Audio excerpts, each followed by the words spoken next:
एरंडेल तेल आपल्या केसांसाठी खूप जास्त फायदेशीर आहे हे बऱ्याच ताईंना माहित आहे, पण एरंडेल तेल लावण्याची योग्य पद्धत काय आहे हे माहित नाही। ज्यांना पण एरंडेल तेल लावायची योग्य पद्धत माहित नाही ताईंनो, हा व्हिडिओ तुमच्यासाठी आहे। संपूर्ण व्हिडिओ पाहायचा आहे आणि त्यानंतर तुम्ही एरंडेल तेल त्या पद्धतीने जर लावला तर तुमचे जे केस आहेत, केस गळती आहे ती पूर्णपणे बंद होऊन केस लांब आणि दाट होणार आहेत। तर चला आजच्या व्हिडिओला सुरुवात करू।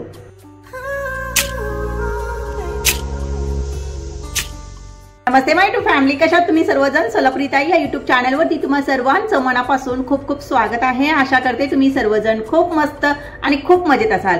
बघा, एरंडेल तेलाचे फायदे आपण बऱ्याच व्हिडिओमध्ये पाहिलेले आहेत आणि कसं लावायचं हे सुद्धा मी सांगितलेलं आहे, पण तरी सुद्धा बऱ्याच ताईंनी म्हणजे नवीन ज्या पण ताई जोडलेल्या आहेत आपल्या चॅनलवरती आलेले आहेत त्यांना कदाचित माहित नाही आणि त्यामुळे परत कमेंट येत आहेत की एरंडेल तेल लावायची योग्य पद्धत काय आहे। तर बघा, या व्हिडिओमध्ये एरंडेल तेल लावायची योग्य पद्धत तर सांगणारच आहे, शिवाय यामध्ये अशा काही वस्तू आपल्याला मिक्स करायच्या आहेत ज्यामुळे आपल्याला याचे जे फायदे आहेत ते डबल टिबल होणार आहेत।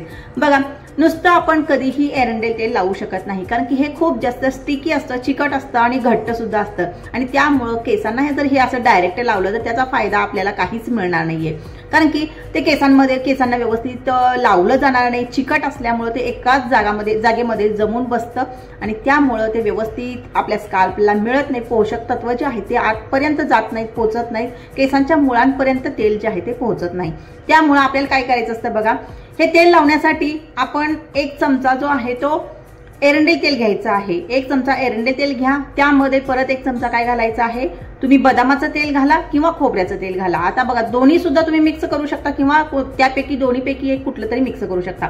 इथं मी काय करते, एक चमचा एरंडेल तेल, त्यामध्ये एक चमचा खोबऱ्याचं तेल आणि एक चमचा बदामाचं तेल घालते। आता इथं तुम्ही नुसतं खोबऱ्याचं तेल घालायचं असेल तर काय करायचं, एक चमचा एरंडेल तेल आणि 2 चमचे खोबऱ्याचं तेल घालायचं आहे। जर तुम्ही इथं बदामाचं तेल यामध्ये मिक्स करणार असाल तर एक चमचा एरंडेल तेल आणि 2 चमचे बदामाचं तेल असं घालायचंय, म्हणजेच की प्रमाण सम ठेवायचं नाही आपल्याला।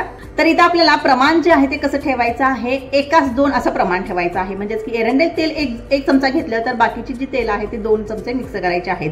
मग तुम्ही आता इथं बदामाचं तेल मिक्स करा, तिळाचं तेल मिक्स करा किंवा खोबऱ्याचं तेल मिक्स करा। शक्यतो प्रयत्न करा की खोबऱ्याचं तेल आणि बदामाचं तेल मिक्स करून जर तुम्ही याला लावलात तर व्यवस्थित तुम्हाला बरेच फायदे डबल होतात यामुळं। आणि त्यामुळे मी काय करते, एक चमचा एरंडेल तेल, एक चमचा खोबऱ्याचं तेल आणि एक चमचा बदामाचं तेल असं मिक्स करते आणि व्यवस्थित काय करायचं, मिक्स करायचंय। हवं तर तुम्ही यामध्ये एक विटॅमिन ई सुद्धा घालू शकता, विटॅमिन ई ची कॅप्सूल जे असते त्यामध्ये जेल जे असतं ते सुद्धा घालू शकता। आता इथं माझ्याकडे नाहीये म्हणून मी घातलेलं नाहीये, पण असेल तर नक्की घाला आणि त्यानंतर व्यवस्थित मिक्स करायचं आहे आणि केस अगोदर विंचरायचे आहे आणि त्यानंतर भांगोभांग हे जे तेल आहे ते लावून घ्यायचं आहे। भांगोभांग तेल व्यवस्थित भरभरून लावायचं आहे आणि त्यानंतर काय करायचंय, हलक्या बोटाने मसाज करायचा आहे। बघा, तेल लावल्यानंतर आपल्याला परत कंगवा करायचा नाही, त्यामुळे म्हणजे केस विंचरायचे नाहीयेत, त्यामुळे सुरुवातीलाच आपण केस विंचरून घेतोय आणि त्यानंतर तेल लावतोय, मग नंतर मसाज देतोय आणि मसाज दिल्यानंतर जवळपास 5 ते 6 मिनिट तुम्ही मसाज हलक्या बोटाने द्यायचे। आणि मसाज देताना बऱ्याच काही चूक काय करतात की खूप घसा केसांना घासतात म्हणा किंवा स्काल्पला घासतात, त्यामुळे केस गळती होऊ शकते। खूप जोर लावायचं आणि हलक्या बोटांनी आपल्याला मसाज करायचा आहे आणि 5 ते 7 मिनिटाचा मसाज द्यायचा आणि त्यानंतर रात्रभर तुम्ही केस जे आहे ते वेणी घालून ठेवा आणि सकाळी उठून शॅम्पू करा। जो पण शॅम्पू तुम्ही वापरताय तो शॅम्पू वापरा। शक्यतो शॅम्पू जो आहे तो माइल्ड शॅम्पू वापरा। जर तुम्हाला वेळ भरपूर असेल तर होममेड शॅम्पूचा वापर नक्की करावा, यामुळे तुम्हाला भरपूर फायदे मिळतात। आणि होममेड शॅम्पू कसा बनवायचा हे सुद्धा मी बऱ्याचदा व्हिडिओमध्ये शेअर केलेला आहे, चॅनलवरती जाऊन तुम्ही ते व्हिडिओ सुद्धा पाहू शकता। घरगुती शॅम्पूमुळे तुम्हाला फायदा म्हणजे तुमचे पांढरे केस काळे होणार आहेत, शिवाय केस दाट आणि लांब होणारे आहेत, केसांमध्ये चमक येणार आहे। होममेड शॅम्पू जेव्हा आपण वापरतो तेव्हा कंडिशनर वापरायची सुद्धा गरज भासणार नाहीये तुम्हाला ताईंनो। त्यासाठी काय करायचं, आपल्याला शक्यतो होममेड शॅम्पूचा वापर करा। पण आता हे जे तेल आपण बनवलेलं आहे बघा, हे तेल बनवलेलं आहे ते लावल्यानंतर आपल्याला रात्रभर ठेवणं खूप जास्त महत्त्वाचं आहे। जर शक्यच नाही, कदाचित जर शक्यच नाही तर 2 ते 3 तास तुम्ही केसांमध्ये ठेवा आणि त्यानंतर शॅम्पू करा।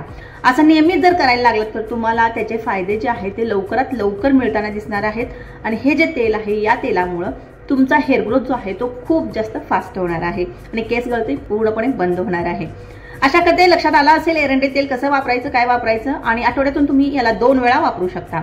जर ताईंनो व्हिडिओ आवडला तर व्हिडिओला लाईक नक्की करत जा, चॅनलला सुद्धा सबस्क्राईब करून नक्की ठेवा। परत भेटूया नवीन व्हिडिओमध्ये, तोपर्यंत बाय बाय।